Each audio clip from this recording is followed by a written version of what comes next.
ऊर्जाएं निकलती हैं। भीमकुंड एक ऐसा नाम है जो आज भी वैज्ञानिकों के लिए एक रहस्य का केंद्र बना हुआ है। भीमकुंड की गहराई नापने के लिए कई वैज्ञानिकों ने दिन रात एक कर दिए, लेकिन आज तक कोई भी वैज्ञानिक और संस्था ये पता नहीं कर पाई कि आखिर भीमकुंड की गहराई कितनी है और आखिर क्यों इस कुंड का पानी नीला दिखाई देता है। ऐसा इसलिए क्योंकि ये सारी खासियत किसी कुंड की नहीं बल्कि किसी समुद्र की होती है, जिस वजह से विज्ञान के लिए आज भी यह किसी रहस्य से कम नहीं है कि आखिर कैसे एक छोटे से कुंड के अंदर समुद्र जैसी स्थितियां पैदा होती हैं। आखिर इस कुंड का महाभारत में क्या महत्व था, चलिए इस बारे में आपको थोड़ा बताते हैं ताकि आपको इसकी धार्मिक आस्था का भी पता चल सके। दरअसल ऐसा माना जाता है कि पांडव जब अज्ञातवास में रह रहे थे तब उन्होंने अपना कुछ समय भीमकुंड के आसपास गुजारा था, क्योंकि ये पूरा इलाका पथरीला है और चारों तरफ पहाड़ियां हैं, इसलिए यहाँ कोई आता जाता नहीं था।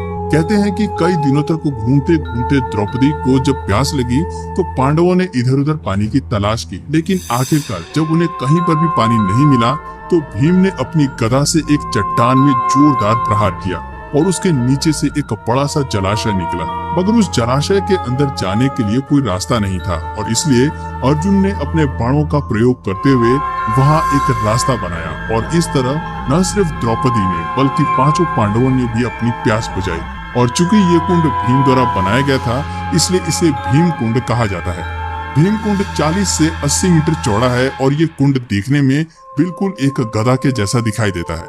भीम कुंड के चारों तरफ आज भी कुछ निर्माण कार्य दिखाई देते हैं जो इस बात का प्रतीक है कि पांडवों ने भीम कुंड के अंदर लगभग 1 वर्ष तक का समय बिताया था और शायद कुछ समय के लिए यहाँ तपस्या भी की थी।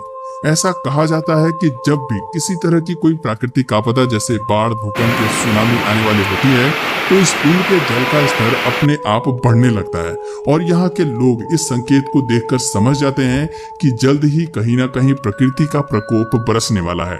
साल 2004 में सुनामी आने से पहले भी इस कुंड में अचानक कुछ हलचल पैदा होनी शुरू हो गई थी, जब इस कुंड से पानी की लहरें 15 से 20 फीट ऊंची तक अचानक उछलने लगी और देखते ही देखते पूरे देश में ये बात आग की तरह फैल गई। इसी घटना के बाद से भीमकुंड के दर्शन करने वाले लोगों की संख्या काफी बढ़ने लगी।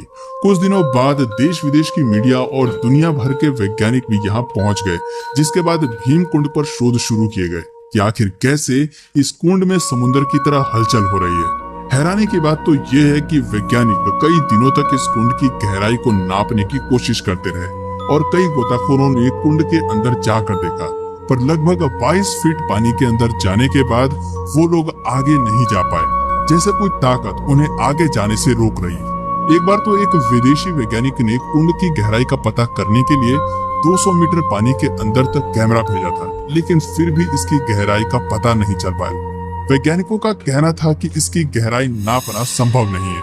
इसके अलावा यहाँ गहराई में कई क्विंटल वजन की मछलियाँ मौजूद हैं और अंदर पानी का बहाव भी बहुत तेज है और साथ ही नीलम पत्थर के जैसी एक बड़ी चट्टान भी है। वैज्ञानिकों ने अपनी रिसर्च में आगे बताया कि जो मछलियां इस कुंड के अंदर मौजूद हैं, ठीक वैसे ही मछलियां समुद्र की गहराई में पाई जाती हैं। तो कहीं ना कहीं इस कुंड का संबंध समुद्र से मिलता जुलता है। कुछ समय बाद जब नेपाल और जापान में भूकंप आया तब भी इस कुंड का जल स्तर अचानक से बढ़ने लगा था, जिससे ये कंफर्म हो गया कि प्राकृतिक आपदाओं से इस कुंड का कोई ना कोई तो संबंध जरूर है। इस कुंड के पास में एक गुफा भी बनी हुई है जिसमें शंकर जी का शिवलिंग विराजमान है।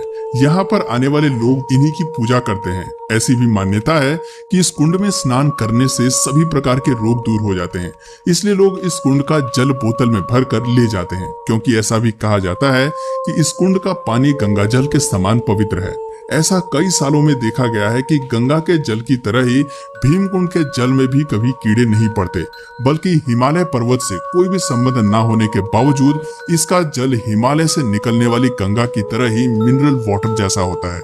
ये एक अनंत स्रोत की तरह है जिसका पानी कितना भी उपयोग में ले लिया जाए, लेकिन इसका स्तर सामान्य ही रहता है। एक बार तो राज्य सरकार ने इस कुंड को खाली करने के लिए यहाँ वाटर पंप लगवाकर कई दिनों तक इसका पानी बाहर निकलवाया था, लेकिन इसके बावजूद भी भीमकुंड के जल स्तर पर कोई प्रभाव नहीं पड़ा। वो जितना पहले था, हजारों लीटर पानी निकालने के बाद भी उतना ही रहा।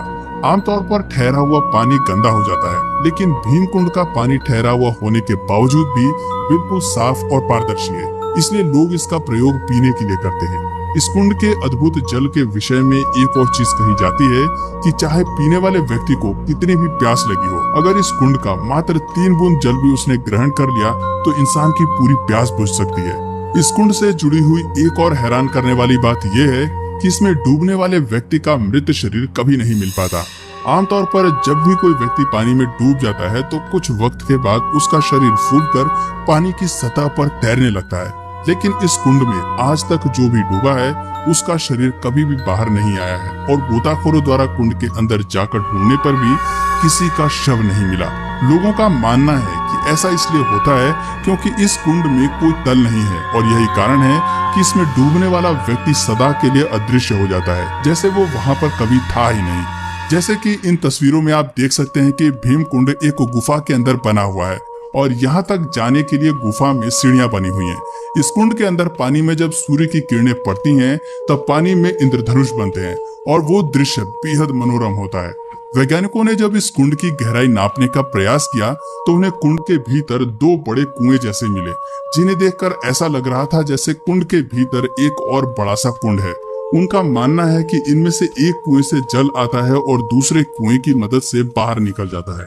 हालांकि इस कुंड के नजदीक मौजूद लोगों का मानना है कि कुंड का भीतरी संबंध समुद्र के साथ है, जहां से बहुत तेज लहरों के साथ पानी आता जाता रहता है। भीम कुंड के पास एक बहुत बड़ा मैदान है और वहां हर साल मकर संक्रांति के दिन बहुत बड़ा मेला भी लगता है।